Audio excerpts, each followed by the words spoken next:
All right. Well, let's go ahead and get started. Hi, everybody. Thank you so much for being here on a Monday afternoon, Monday morning for some of us.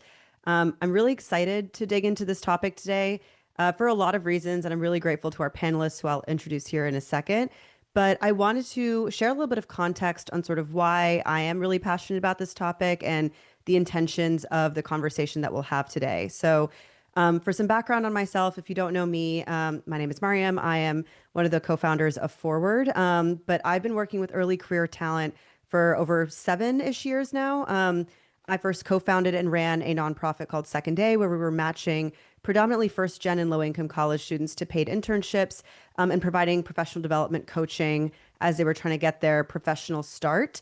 And I'm currently building a platform called Forward, which is a job matching platform specifically designed for early career talent, focused on providing them more education and helping them sort of break out of the cycle of mass applying to jobs. So I know a lot about the challenges that young people have been facing as they try and enter the workforce, but I've also learned a lot about the challenges that folks like y'all have been experiencing, recruiters, hiring managers, mentors.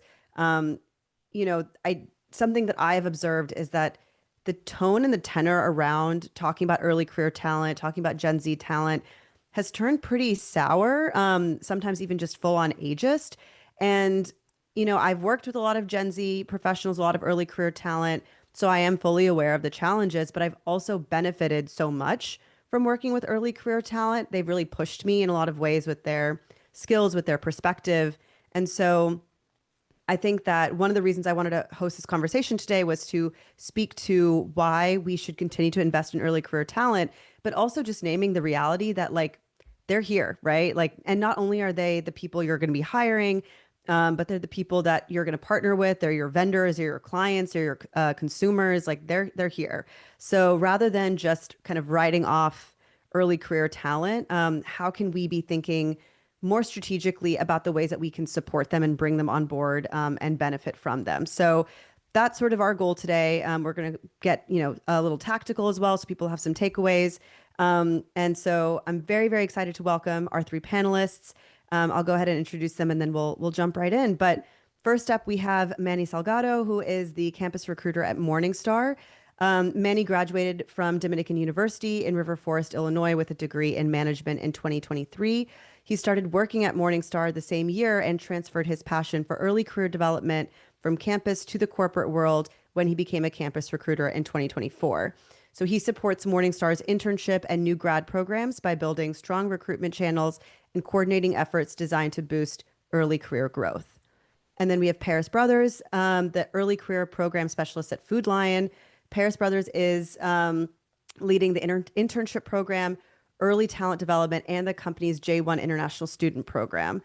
Paris first fell into the early career work in 2018, and after a stint in tech, realized her true passion came from helping early career professionals grow, thrive, and find their footing in the workplace. She's committed to building equitable, meaningful experiences that prepare young talent for long-term success.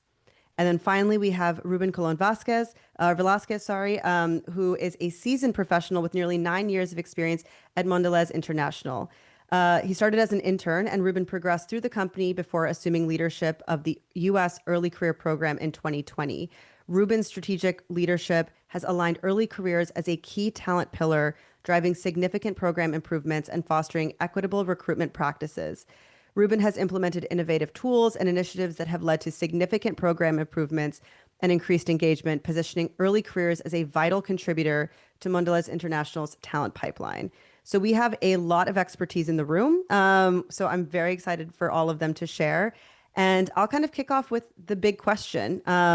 Why do y'all still believe in hiring early career talent? And what do you think are some of the biggest misconceptions that people have about working with early career talent? And I'll go down my squares. Paris, I'll start with you. Yeah, great question. So for me, I believe that early talents, they bring a fresh lens, their hunger to learn, and their adaptability is important with moving the business forward. Biggest misconception to me would probably be that they need to be molded before they can add value into a company. I think that early career students, they typically come with that fresh lens, as I said before, they come with innovation, um, and they already have the value. They just need to feel like they can use it and they have the space to use it. So I would say that would be the biggest misconceptions in my eyes. Amazing. Ruben, I'll hand it to you next. Yeah, no, I think Paris had a great answer for that. I think from my perspective, in terms of the value of hiring them, is exactly that, the unique and fresh perspective. At the end of the day, they are our consumers, our customers. So they bring a unique perspective that we as seasoned employees no longer have. I think one of the biggest misconceptions for me is because they're digital natives, we automatically assume that they completely dominate the digital space and don't need any training. FYI, any employee, whether seasoned or not, needs training and coaching and patience. And I do feel that with this generation, because they grew up with social media, they grew up with certain tools that maybe some of us didn't, we automatically assume that, well, they have all the knowledge, they should come in, they know more than we do when it comes to technology. So if it doesn't work out, then it's because they're not good. No, like they're digital natives, but they still need the coaching and the training. And so that's something that I've had to work with my hiring managers on. Just because they have a specific background doesn't mean that they're fully equipped to do a job if we're not facilitating them with the right training and the right coaching. Manny, I'll hand it to you to close out this question. Miriam. Yeah, I think early career hiring should be, invested into really, I think, and I'll equate this to some investment advice that we generally hear, right? I think this investment advice has held true for as decades maybe is, someone walks up to you and you're like, oh man, what could I have done differently so I could retire sooner, right? And they'll hit you with, you should have invested in your 20s, you could have invested earlier. And I think the same rings true for businesses, right?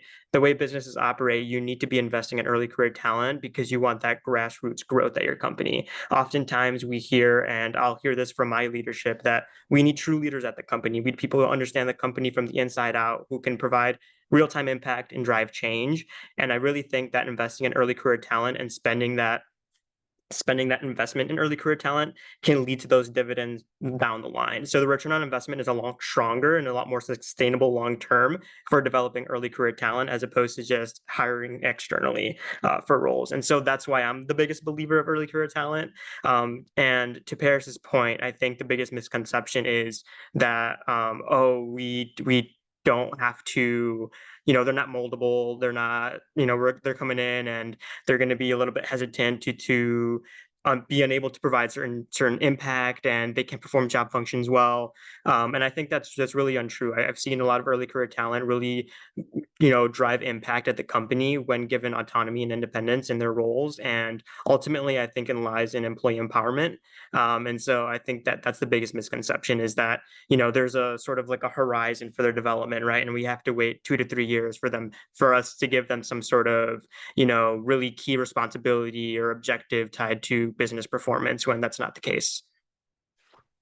Yeah, I think there's this really interesting disconnect when we talk about early career talent, which is that we want people who can come in, bring value, be leaders, stay at the company, right? Like that's a big thing people complain about is, people are jumping ship all the time. But if we aren't willing, as Dr. Chastity shared in their comment, if we aren't willing to put in the effort at the beginning and invest in them early, then we can't expect them to provide that level of impact. And how can we be setting them up to do so? And I think of one of the easy ways, and I say easy in air quotes because actually, if you've ever run an internship program, you know it is not easy. It's a lot of work. But an internship program is like, let's say, an obvious place potentially to start. So, but it is something people should not underestimate the level of effort if you want to create an impactful internship program. So, all of y'all have done obviously some version of this. I'm curious, when you are designing an internship program, like what are some of your non-negotiables? What's really important? And I'll let anybody start with this question. Yeah, I can kick us off. I think for me, and I can give you an example of something that we're doing, and we've done at Mondelez International. We've moved our internship from being hiring manager driven to being function driven. What I found is that when we give hiring managers the autonomy to decide when they want an intern, if they want an intern, there's not always necessarily the discipline and the rigor that it requires. Sometimes managers might be trying to fill a void versus genuinely wanting to build a career path or think about the future within their own group. So by making it more functional driven, meaning we get our headcount from HR for that entire function, we hire the best people, and then that's when we place them in the right teams. Managers then submit project proposals because that's for us the biggest priority. What kind of work are they going to be doing? Are they going to be challenged? The way that we sell our program, this is a 10 to 12 week interview. If you do well, you get a job offer. And so we need to ensure that we're testing these individuals as we would full-time employees. Ultimately, what I always tell managers too is this is not your talent. This is the company's talent. And you might be the vessel that's going to help us develop that talent. They might get to stay on your team once they come back full time, they might not. Ultimately, this is not talent that you're developing for yourself or for your team. This is the talent that we're developing so that the company can meet our organizational goals now and in the future. So in terms of non-negotiable, it's exactly that, just having the scope of work, the project work, so that then the talent can actually rise and show what they're made of, but also really learn and get their own development skills as well. I completely agree with that. 100%. Another thing for me is exposure. The Our interns that are coming to companies, they're looking for real time and real life work that they can do. And one thing I'll say about Foodland, I think they do a good job of it, is allowing the students. I like to think of it more so like a 12-week day in a life of XYZ. Our interns, they're going to store visits, they're going to meet with vendors, they're doing the work that someone who's actually working at Food Lion would be doing. So to have that exposure, it really shows them how the work that or whatever project they're working on, how that really has an impact on the store. And with that, a lot of our interns have made great impact just within the 12 weeks that they're there. And some of their projects have been implemented while they were there, like 3-4 weeks while they were there. So definitely exposure. It gives them the experience that they'll need to put on their resume to get another job, or even just to, stay at Food Lion or wherever else they go. They'll have that experience, and they can speak to it a little bit better than versus just like, some people think of interns just getting the coffee and all of that, but they're actually being able to do the work. They can say that I actually um, was a analyst, or I was a part of talent acquisition, things of that sort. I agree with both Paris and Ruben here. And to Ruben's point, I think, with our internship program, we structured the same way where we want it to be a pipeline for full-time job offers. And so the way, he viewed it as like a 10 to 12 week interview, I kind of relate to that a lot because with our interns, we want them to come back to us at Morningstar full-time after their internship. And so the way we lay out our framework is essentially the internship is not just about busy work and handing interns to managers who are just overloaded and looking to like let off some responsibilities off their plate, right?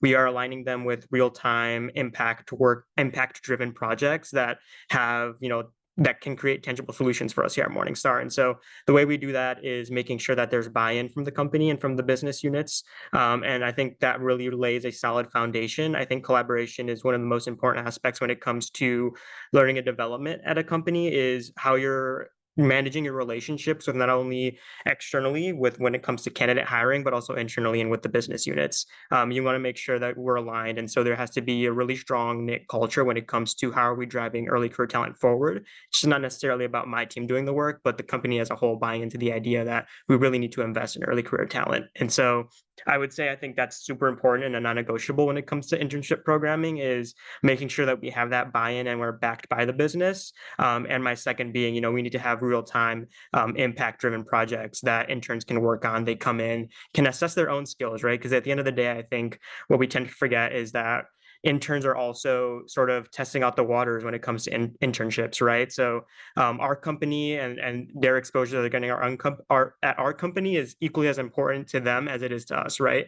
We're interviewing them, but they're also interviewing us in a way where they get to ask themselves, do I see myself in this industry? Do I see myself doing this, career lane long term? Are my skills aligning well? And so it is also about walking alongside with them and taking them on that journey. And so I think internship can be, three things. It could be about projects and providing impact to the business. It could be about learning and development, and ultimately, as Paris mentioned before, it's exposure to not only what you want to do long term, but exposure to the company and exposure to what it means to be in a corporate office setting and feeling the culture and being a part of that team.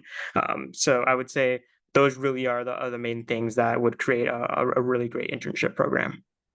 Yeah, I mean, the theme that I'm definitely taking from all of that is intentionality and buy-in, right? Like you have to know what your business, like the larger talent strategy is. Like, how do you want to see the business develop, and how does this particular piece of the puzzle fit into that and get everybody aligned? I was recently talking to a friend of mine who was assigned an intern. She works at a large corporation, was assigned an intern, but she has had a lot of their team cut. They didn't have a lot of budget or bandwidth, and they weren't given any tools to properly support this intern. And it ended up being, kind of a rough experience for both her and her intern.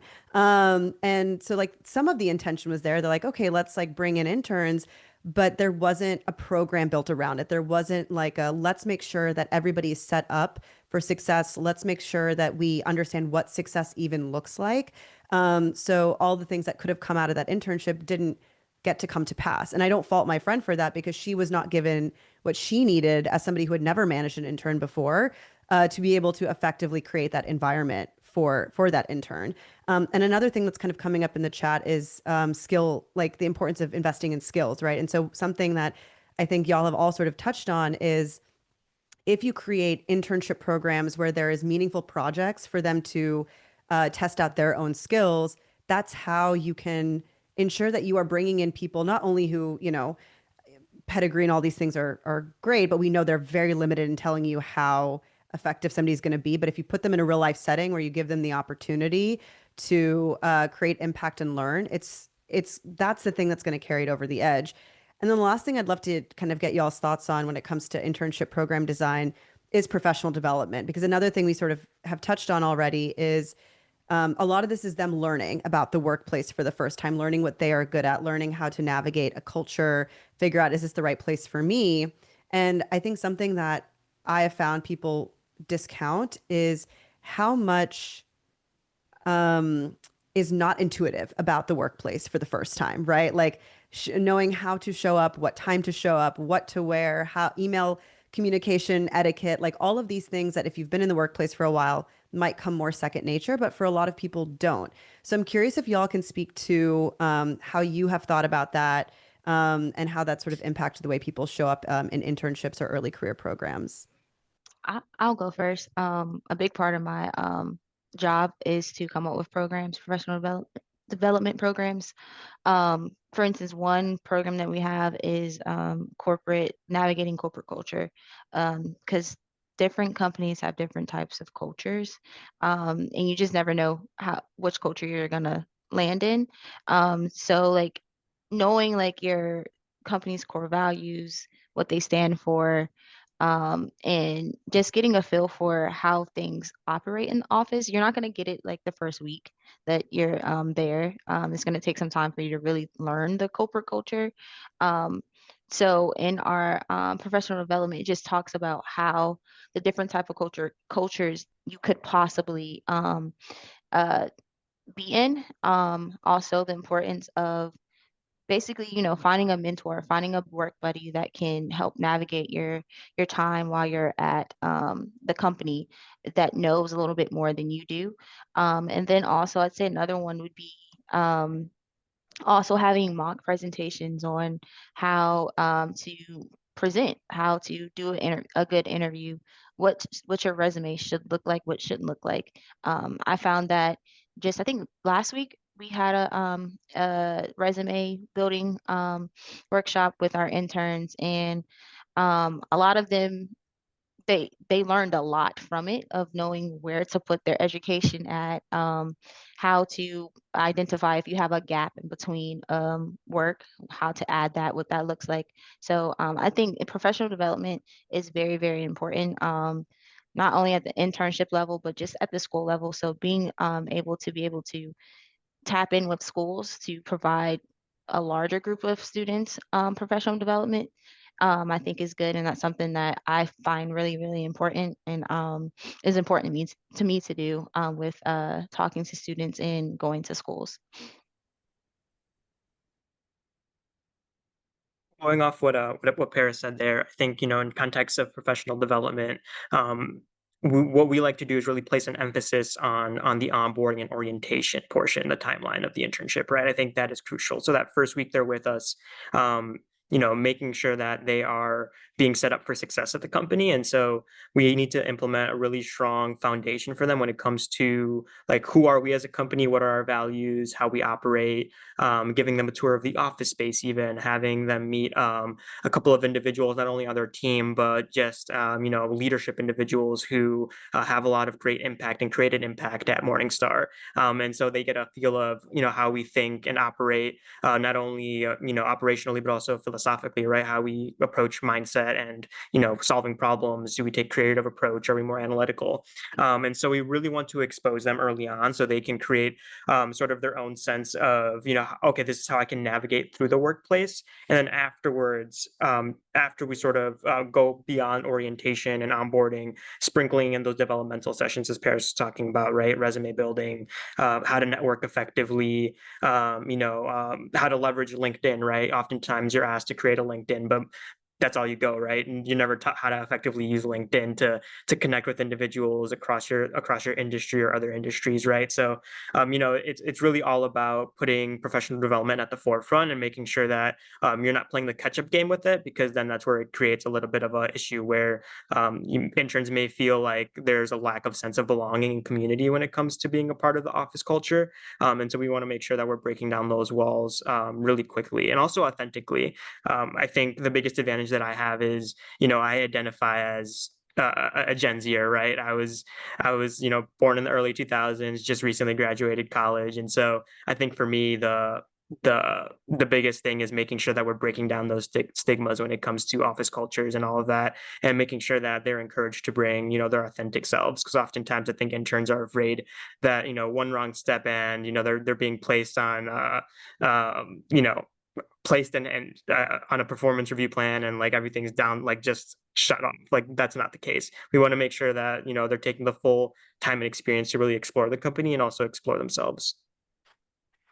Yeah, I think to echo what both Manny and Paris are saying, and just to keep it brief, because I think we're all sort of doing similar things. I can't stress enough how valuable it is to do pre-internship engagement.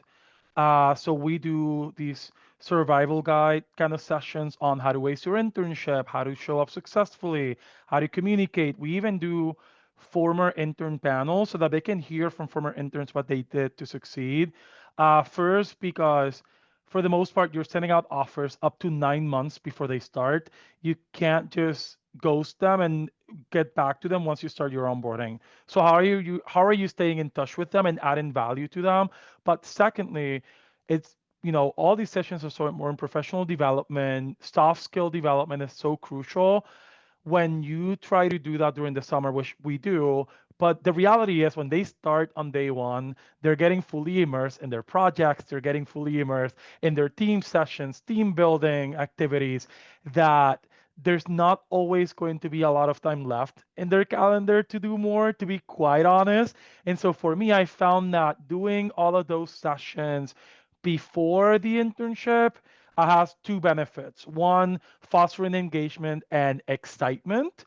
But then two, making sure that they are hearing about these topics, that they have the space to ask the right questions, that they're really getting ready to get adapted into the corporate environment. I know that it feels like it's been forever, but we can't forget that we just went through a global pandemic. And I know that we used to talk about it a lot. it's still important, like as an adult, I went through the pandemic as an adult in the workplace. I can't imagine what it's like to go through a pandemic in high school or in college. Those experiences really shape the way that you interact and socialize and the way that you develop your core and soft skills. And so just remembering that they come from a life-changing, historical, changing experience. And so that's why it's important that we lead with it, with empathy, and we still focus on these sessions now more than ever because of the experiences they went through as well.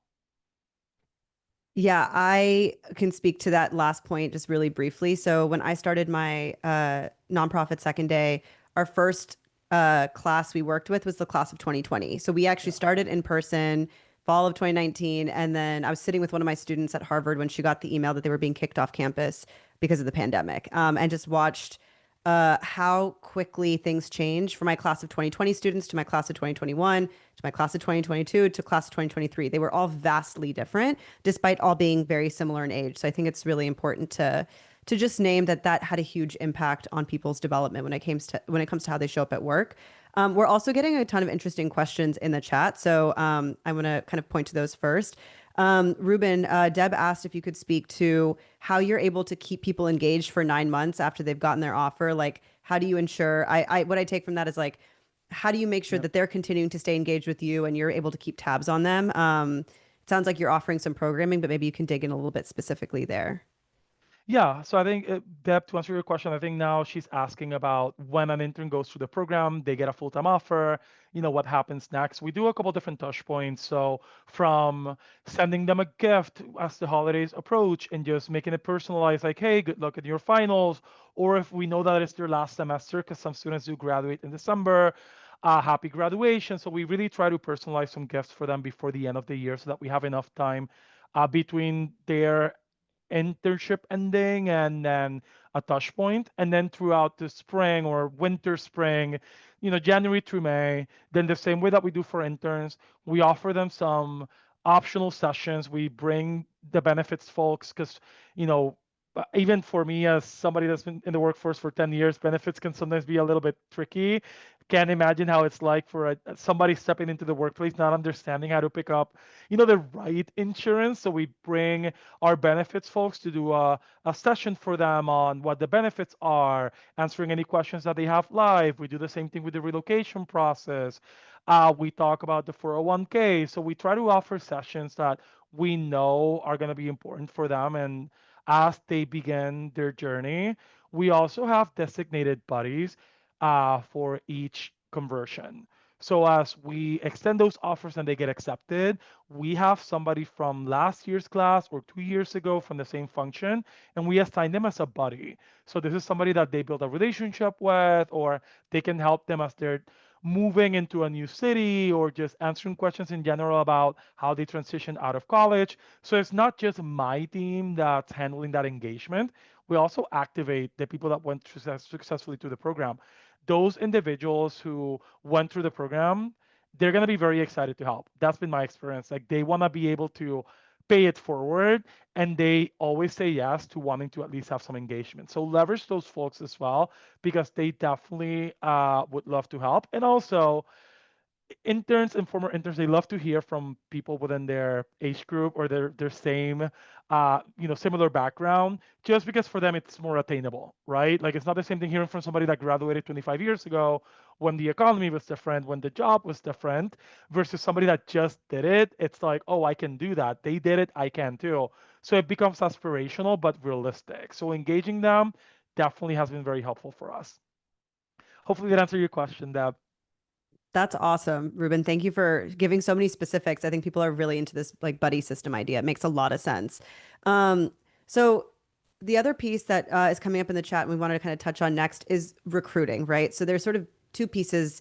I'll break it down into. One is the like tactical, how are you sourcing candidates, that sort of piece. So if you have any specific advice on what has been helpful on that front, but I think the bigger picture thing that's important is it's assessing talent, right? Like as we've been talking about, a lot of folks are very green.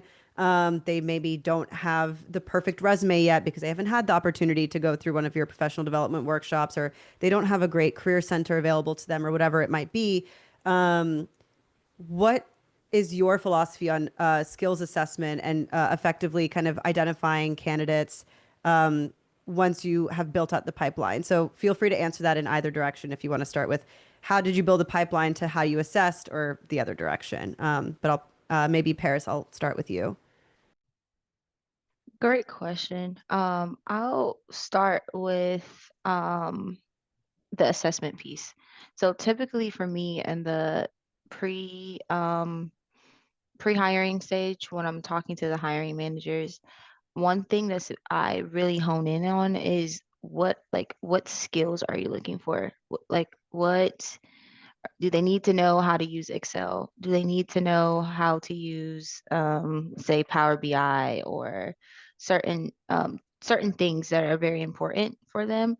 Um, and that helps me formulate my questions when I'm asking the interns what experience they have. I also typically ask, like, tell me a time about, or a project that you worked on. So that gives me a little bit more detail into, like, do you really know how to use XYZ tool, or are you really skilled? I don't expect you to be like the most skilled person, but if Excel is going to be one of the most important tools that they use, I would need someone who knows how to use Excel.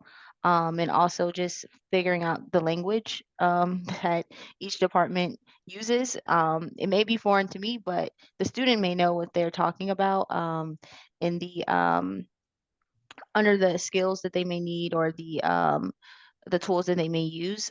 So I'm listening for those things. And then as far as sourcing goes, I've used Handshake, as well as LinkedIn has helped too.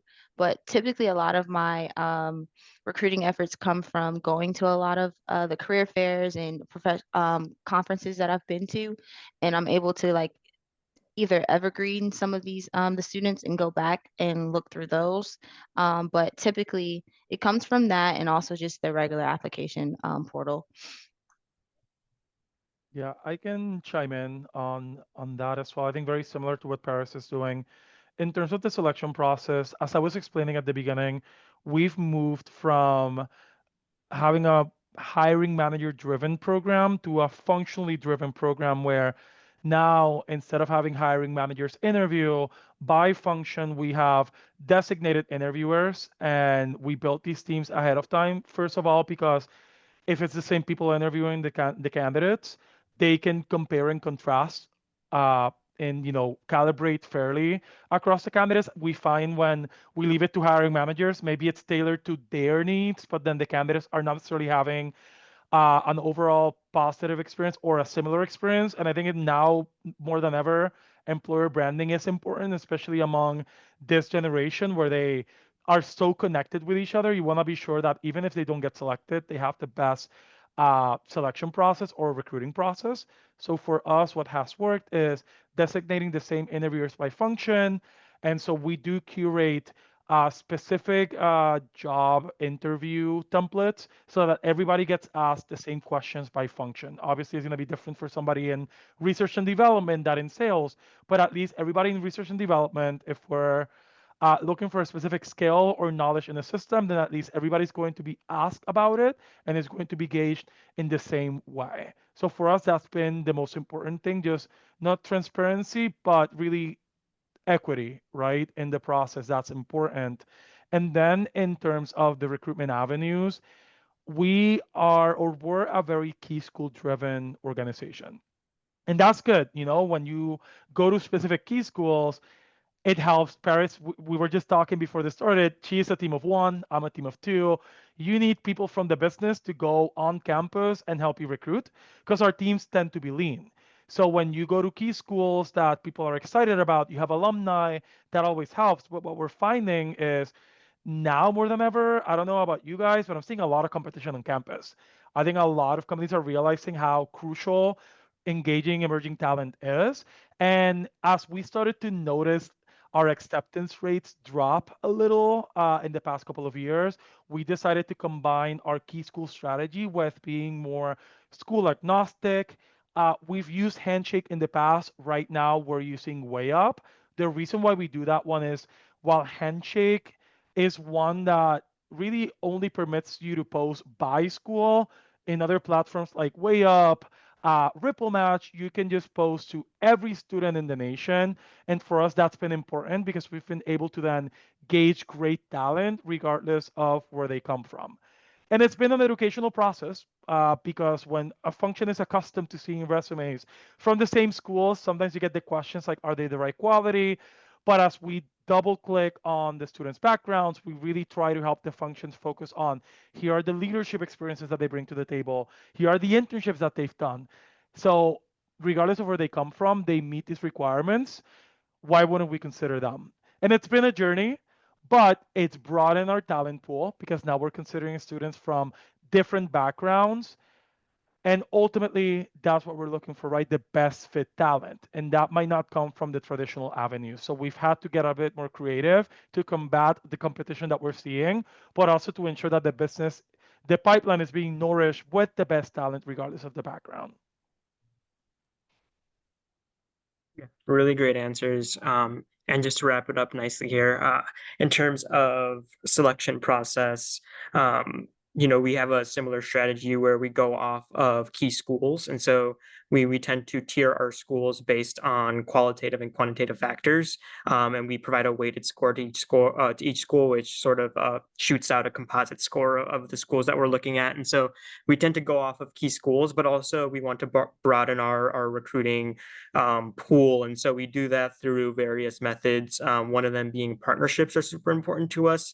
And so we partner with a lot of non-for-profits or organizations that focus on creating cohort-like groups for college students that they go in and like upskill their career development skills, interview skills. They do resume workshops with them already. So and that's sort of like a countrywide partnership effort across colleges. And so we often see a lot of students come in through those partnerships. And so we don't really pigeonhole ourselves into focusing too much on key schools. We also give opportunity and open doors for individuals who might go to smaller colleges, such as a Dominican University. And so yes, I think it's definitely twofold, and it requires a delicate balance for sure, right?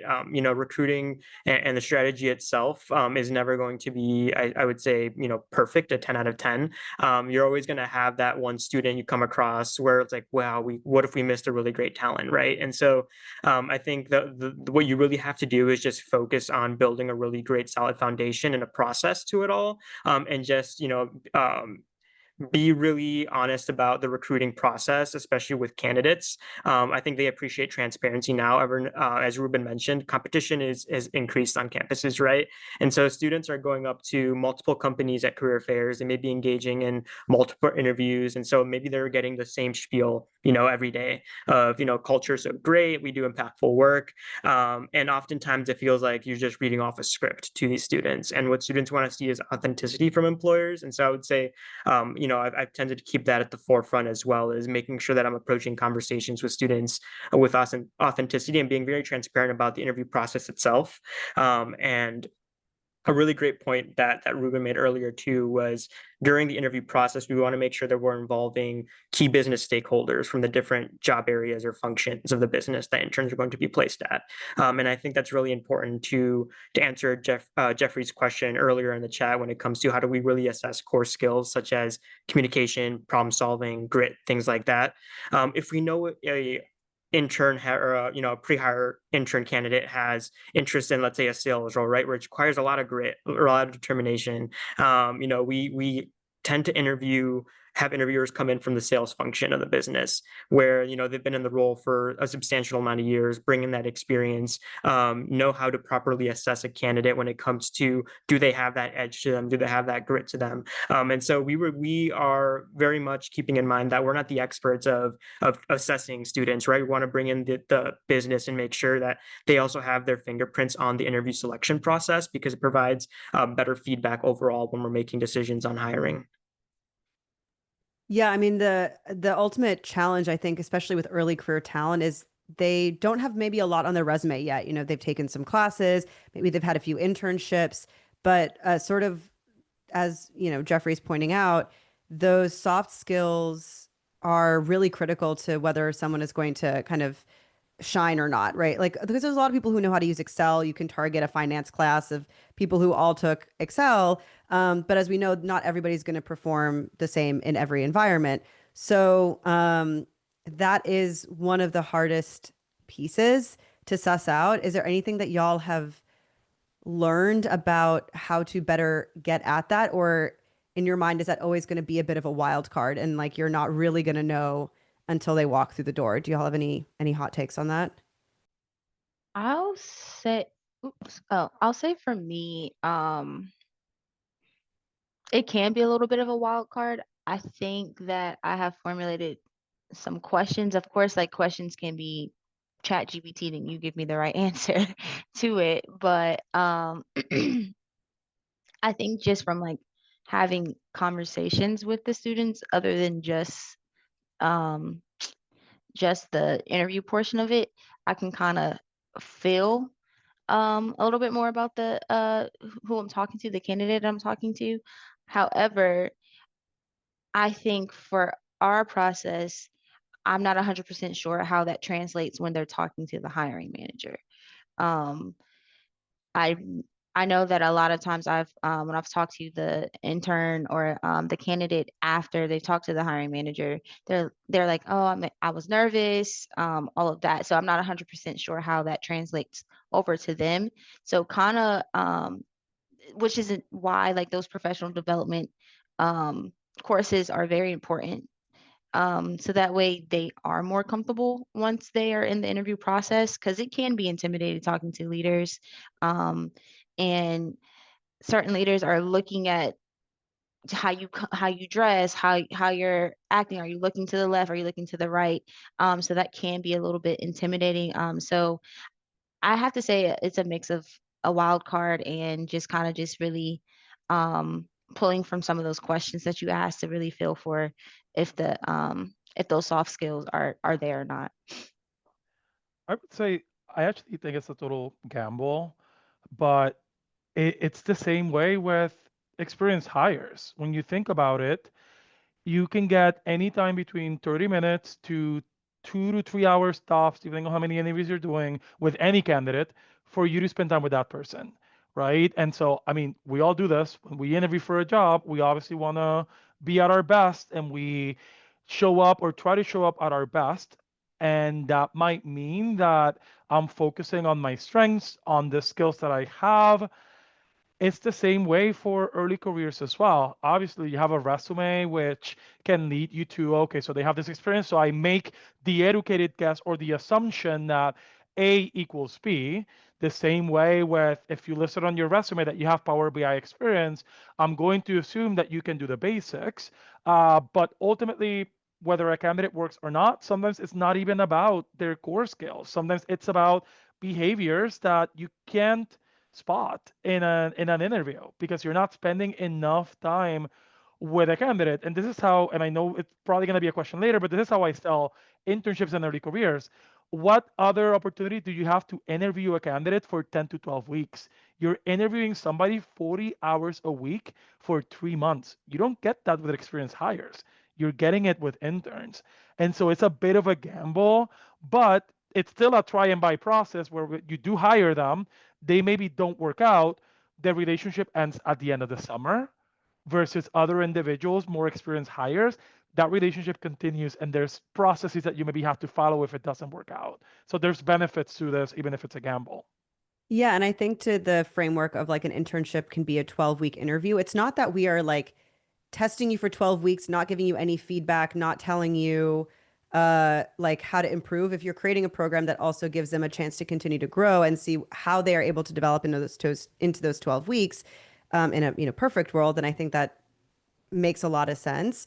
Something that I've also seen a few companies do, Paris, to your point of like, some people are just not good at interviewing, some people are nervous, they haven't done a lot of it, is creating pre programming for like if you're even in the candidate pipeline. So somebody that I know, I think they work at like an engineering firm, but they offer like free, like open workshops on like, hey, if you're interviewing with us, we're doing a 1 hour interview best practices kind of workshop. So, because, and this is where I think recruiting is so tricky, right? It's like trying to parse apart who knows how to play the game, who knows how to show up to the interview really well, who knows how to tell people what they want to hear, who knows how to use ChatGPT to come up with a great answer, all of that versus how they're going to actually show up in the job. And so I think that that's just something to think about, right? If you have the capacity to do that, if somebody's here trying to figure out how can you create as equitable of a process as possible, that is something I found makes a really big difference in helping people better articulate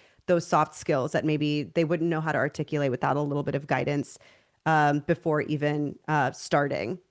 Um, I want to sort of speak to a larger existential question. And then I'm going to leave a few minutes at the end because I see there's a lot of stuff popping off in the chat too. And I'm trying to like balance both at the same time. So, Jeffrey, Kate, I see both of your comments and I promise we'll get to those too. So, something that has obviously come up a lot, the robot in the room, AI, right? So obviously every company has a different philosophy still on how they're navigating AI, what that actually means in practice day to day in our jobs, all of that. But macro level, we know that there's a lot of chatter around how AI is going to impact the workplace.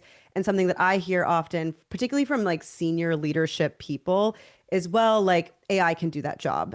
So like maybe we don't need to hire a human for that. One example is a woman I spoke to had been automated out of her recruiting job.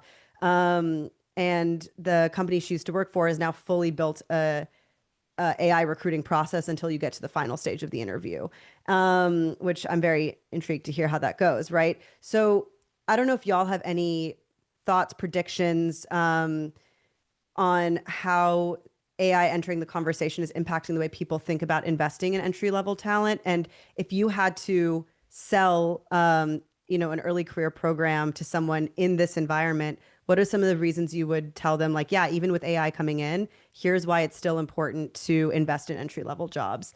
And Manny, I'll start with you.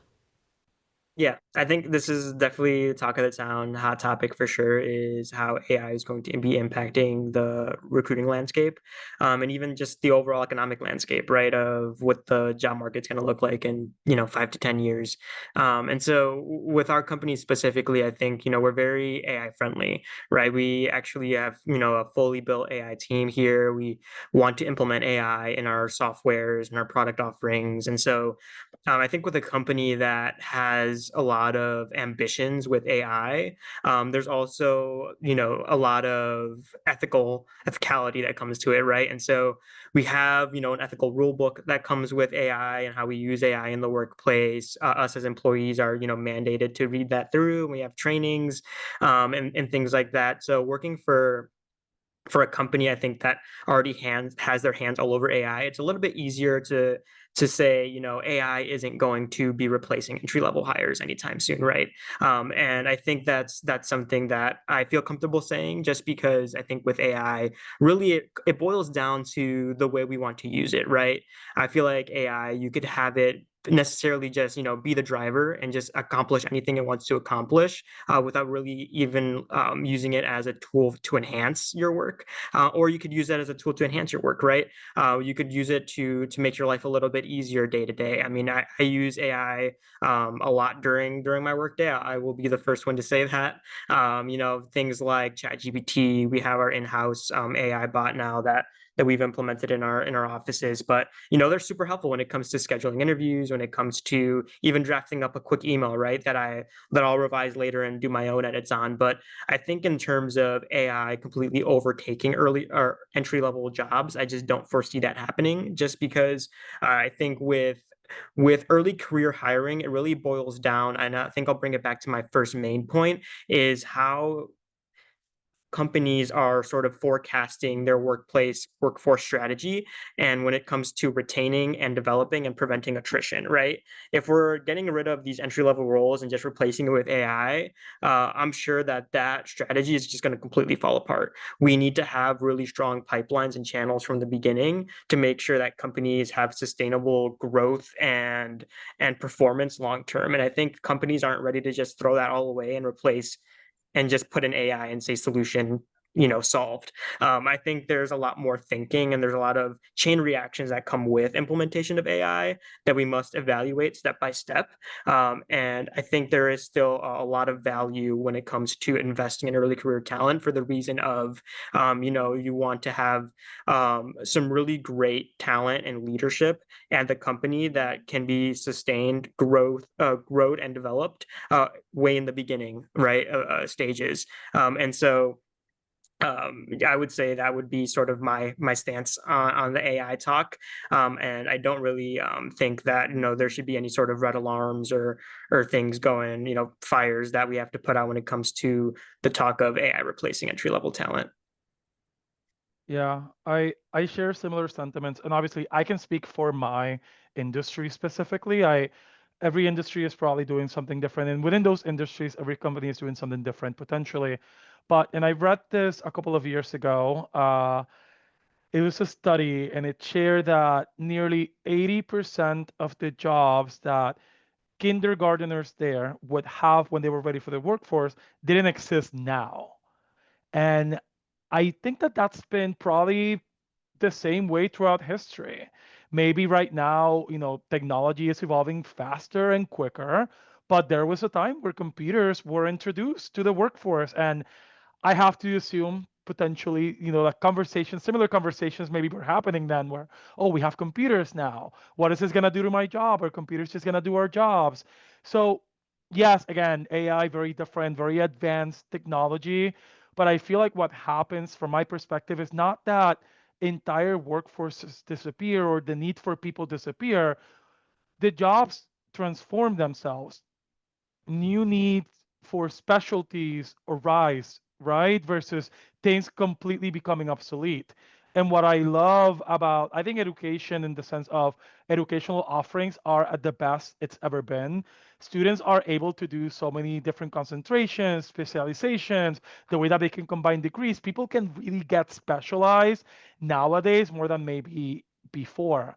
And so while maybe some opportunities might look different or not the same that they were 5 or 10 years ago, it doesn't mean that the need for people disappear.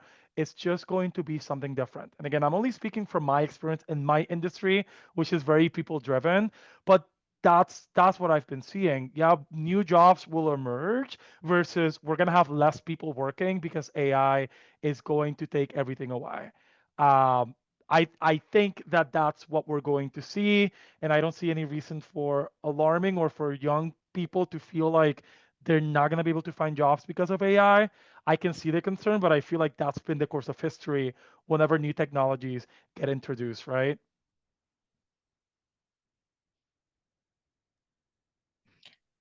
I completely agree with both of you guys. If only one thing I would probably add, I don't think it's going to threaten entry level roles. However, kind of like what Kate said in the comments, it may threaten like the levels depending on um, if you're trying to get promoted or depending on what role there might be as the next level for you, it may threaten in that sense. But I think just about all companies should have a space for early career to grow the talent. Um, and I can't speak for like the people who already have jobs, things of that sort, who are already experienced. I can't really say too much about that, but I don't think that it is going to affect the entry level roles in early career talent students at all. I just think they're needed. Yeah, so that's all I would add.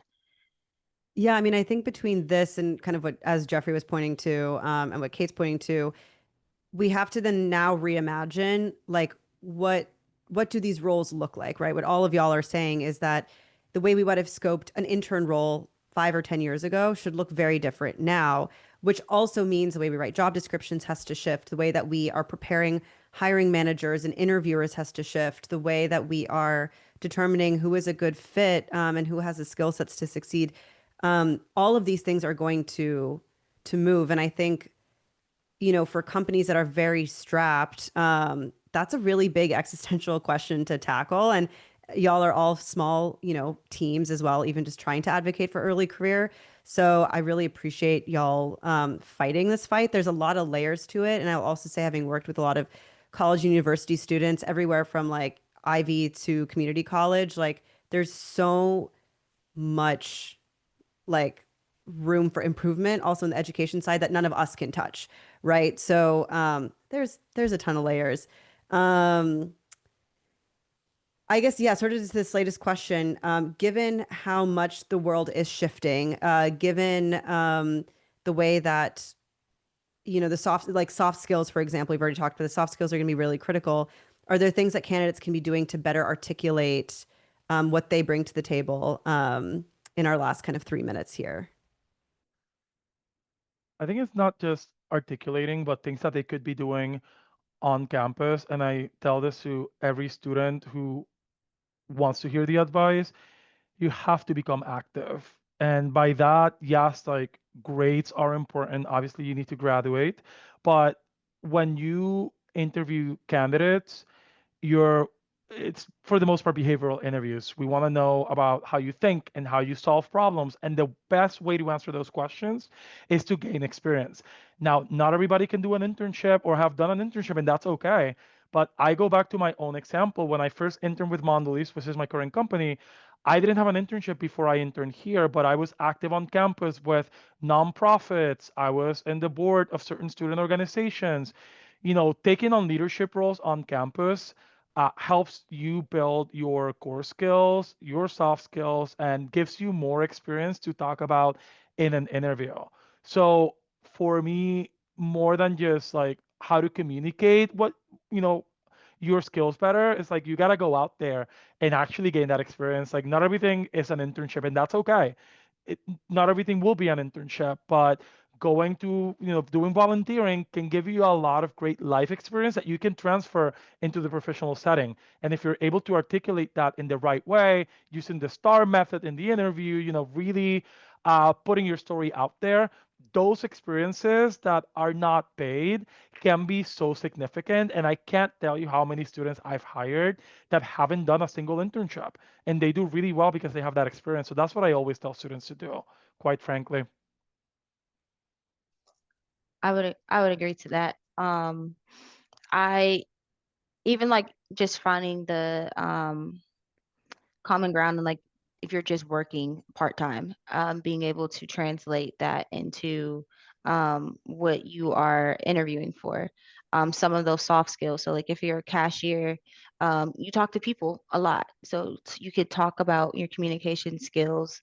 Um, just trying to find the fine line between what you have done and how that can correlate to the position that you're interviewing for, I think is very important. And yeah, going out in school, having doing volunteer, working for nonprofits, or being a part of a club, I think those help you stand out because it shows that you're doing work other than just your schoolwork.